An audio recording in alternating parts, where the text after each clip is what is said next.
All right, back here on Inside Wrestling Radio, and today on the telephone we have the legendary Scott Steiner. Of course, Scott's website, bootydaddy.com, and all kinds of stuff up there on Scott's website, including a workout DVD you put out a couple of years ago. Scotty, tell us a little bit about that. Yeah, I did a workout video and basically doing some of the stuff I do and how I work out, how I train, and I think the first one came out kind of not what I wanted. The first set of, like, I think 100, because it was more like, because I did it with some girls, you know, it's kind of like, almost like soft porn, you know, so I changed that.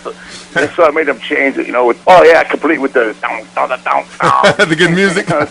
Yeah. Unfortunately, they did that without my consult, so they changed that and hopefully got all that, you know, stuff out. But yeah, it basically goes through how I train and how many sets I do, what kind of reps and what kind of sets, and so it just explains what I do, you know. Talking about that first video, I guess they went to the extreme with the freaks and peaks thing, huh? Yeah, and they some of the stuff was, you know, I don't know. Yeah. I wouldn't put it in. I told them I didn't want it in, and then they changed it, you know. So got it. Before the break, I mentioned the legendary move of yours, the Frankensteiner, and I remember that interview that you and Rick did on television. I might have been Shivani asked you guys, what is that move? What's the name of that move? And Rick saying something to the effect of, "Well, people make a awful face when my brother jumps up in the air to give them that move, and they're so scared it looks like Frankenstein's coming, so we're going to call it the Frankensteiner." Just a classic interview there, Scotty. And you know, nobody had ever seen a move like that at the time you brought it in here, because did you see it somewhere and then just say, I can do that? No, I made that's the move I made up. You know, everybody tries to do it now. I mean, a lot smaller guys, you know, some of the guys call it the Hurricanrana, but it's a move I invented, and I actually just thought of it and did it one day, and people seemed to like it, and you know, so I kind of knew that would be an exciting, you know, finishing move, and it just took off. You know, the fans loved it. You know, it took off huge, man. Everybody was trying to do it, you know, and a lot of people just couldn't figure out how to make it happen. I remember, you know, I was working the Indies pretty heavily back then, and a guy we used to work with up in North Carolina would insist every match to break out the Frankensteiner at least 2 or 3 times. Right. You know, and I mean, they loved it. Everybody loved it. It was insane, and like I said, nobody had ever seen anything like that before, and you still break it out from time to time to this day. Usually I do it off the top rope now. It's like, but that move, like I said, that move took off, and you know, to this day, people try to copy it, but you know, the fans still love it. You know, Absolutely. They go nuts when I do it. You know. Yeah. I mean, it's like I said, that nobody had ever seen it before, and you being the originator of it, there, just really was really a special thing. Scotty, let's talk a little bit about this big event coming to Greenville on the 25th. You know, you've worked for UCW before, haven't you? Yes. Yeah, I have. And so you'll be facing Carlito for the UCW Heavyweight Championship. Any words of advice to Carlito before getting there on the 25th? Yeah, cover up, because I'm going to be punching some haymakers at. Gonna be throwing some big ones at him.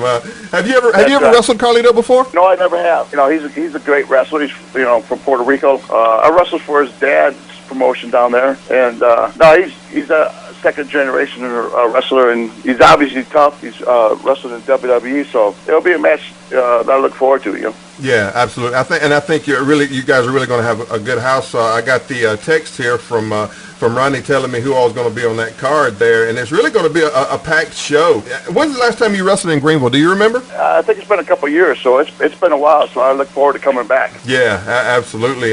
He's got Lodi's going to be there, Chris Hamrick, Brody Chase, Jeff Lewis, Cruiser Lewis, Antonio Garza. Lots of surprises coming up on that big show. It's going to be a huge event. Like I said, Budweiser presents Super Brawl June 25th at 7 p.m. at the Shrine Event Center there in Greenville, South Carolina. Really quickly, Scott, about TNA. Again, you know, I don't want to harp on it too much there, but what do you think the main drawback is to them not coming up to the level that WCW was at? Is it the booking, or is it, like you mentioned before, the mistakes that continue to be made? You know, you got a lot of guys, you know, contributing, trying to bring it up. It was Sting, Kurt Angle, you know, Jeff Jarrett, guys with worldwide name recognition, and you know, it's taking slower than I thought it would as far as getting in recognition. But eventually, you know, the right moves are made. I think that we can, you know, make a lot bigger strides. I think the talent is obviously there. It's just a question of getting over that hump of not doing the same old, same old. Yeah, it's just, it's unfortunate that when Kevin Nash and Booker T decided not to come back, but which two future Hall of Famers, that was, I thought, was a kind of a crushing blow. But move on and we'll see what happens. Yeah, Scotty, really quickly, I want to talk to you about when you almost died in 2007. For people who don't know, in 2007 you were wrestling a TNA house show in San Juan, Puerto Rico, and you sustained a kick to the throat, and you began coughing up blood and was taken to the hospital where they diagnosed you having a torn trachea. And at the time, Scotty, the word is they gave you only 5 hours to live. Is that legit? Yeah, that's true. I had a torn trachea, so the air that doesn't go into your lungs will go into your body, and then it'll turn poisonous, and then your body you'll die. Yeah. So that's a true story. I had 5 hours to live, and like you said, I was in Puerto Rico. So luckily, I was at the best trauma center that handles that type of injury. I was actually at a great doctor. They actually, when I got back to the United States, I went to a couple specialists, and they said, they saved your life. Unbelievable. And you can see I have a huge scar in my right side of my lat. Yeah. They totally flayed me open.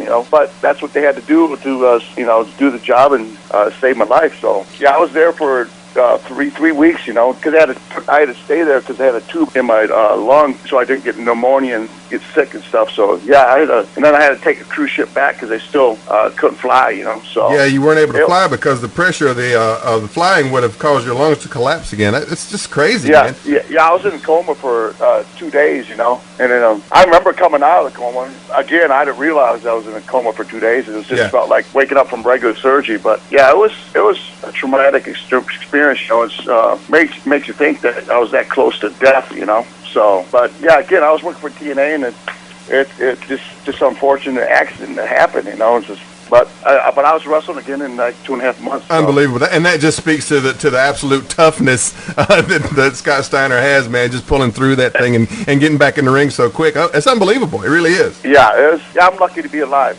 So greatly glad to still have you around. That's for sure, Scotty. Really quickly, and we're all the way out of time here, Scott. But and maybe just like maybe a minute or so. What's the major difference, in your opinion, between working for WCW, TNA, and the WWF/WWE? And what would have been your favorite out of all of those? I think that anybody that, if you ask Sting, you ask all those guys back, well, Sting's only being WCW. I think that was the best. It had to be because that's when we were drawing record crowds. We were going against the WWF at the time, that was later WWE. It was like, we beat those guys 82 weeks in a row. Yeah. And it was just a constant battle of and people were switching channels. And like I said before, with record crowds, record sales on merchandise. And it was just an amazing experience because they did Raw and we did Nitro. Yeah. The enthusiasm with the crowd, it was like unbelievable, And it seemed like the whole country was watching it because my buddy Jumbo Elliott was playing football at the time, and he said guys were wearing NWO T-shirts and stuff under their shoulder pads and stuff, and it was just an amazing experience. So that time, that was my favorite time. I think anybody that was involved in that would have to say that because, like I said, I don't know if it's ever going to reach that scale again, but it was just amazing, Scott Steiner, listen, man, thanks so much for coming on the program today. I can't thank you enough, and continued success in everything that you do. Like I said, you got a lifelong fan right here talking to you, and just appreciate everything you've done in and for this business. I really just can't say enough great things about you and your career. Oh, thanks, man. I appreciate you having me, man. No problem at all. Anytime, you're welcome to come on this program. And the website, again, is bootydaddy.com. That's Scott Steiner's website. Lots of information up there on for you. And, of course, again, Scott will be appearing June 25th in Greenville, South Carolina, taking on Carlito for the UCW Heavyweight Championship at the Shrine Event Center as Budweiser presents UCW Super Brawl. Again, Scott Steiner, thank you so much. We'll be right back here to close the show on Inside Wrestling Radio coming up next.